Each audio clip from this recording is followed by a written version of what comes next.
makapatay ini sing madamo nga mga katawan nga wala sing kaluoy. Dala na ini ang duta ang ginsaad sang Ginoo kag iya man insa ko po kay iya pamatson sa hindi matarong nga paagi.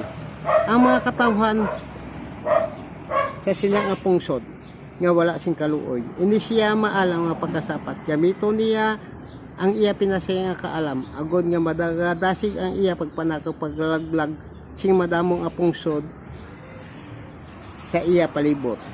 Ag iya sa kupon kagubaton ang mga pungsod nga malayo sa iya, nga wala siya sing may makapalagyo sa iya kag may autoridad siya sa paghom sa iban nga pungsod.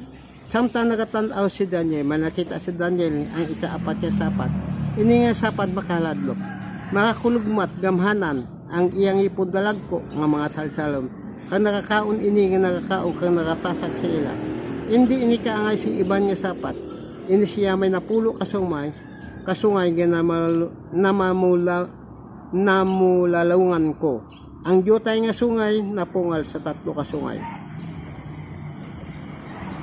Ngayad to dito. Hindi nga sungay may mga matatawo, may mga baba nagambal sang hinambog. Kag ini nga ikaapat sa sapat, amo ini ang pungsod nga Amerika.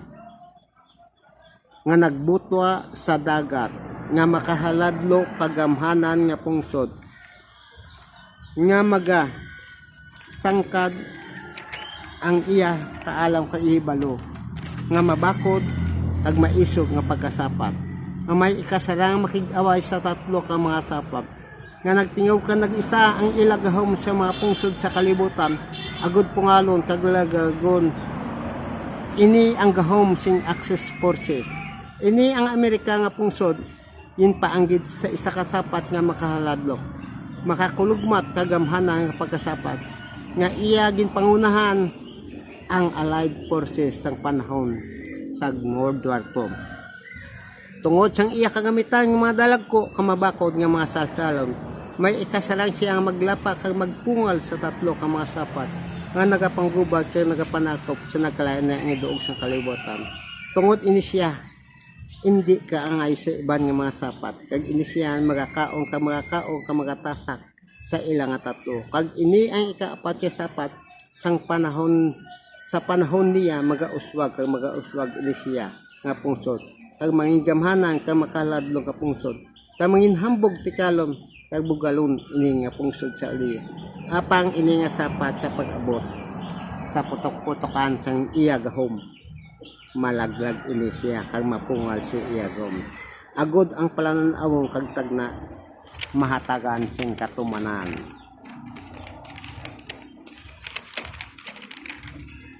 Kag ini ang nakita ni Daniel nga ikaapat nga sapat, ag ini siya may napulo kasunganyara ngayara siya.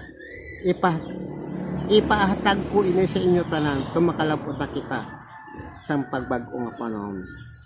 Amo ini ang selyo 2 ang natabo sa panahon sing kabayo nga pula, nga ang mga katawan sa duta magikira magapinatira sa kalibutan, ang duta manginduag dugo.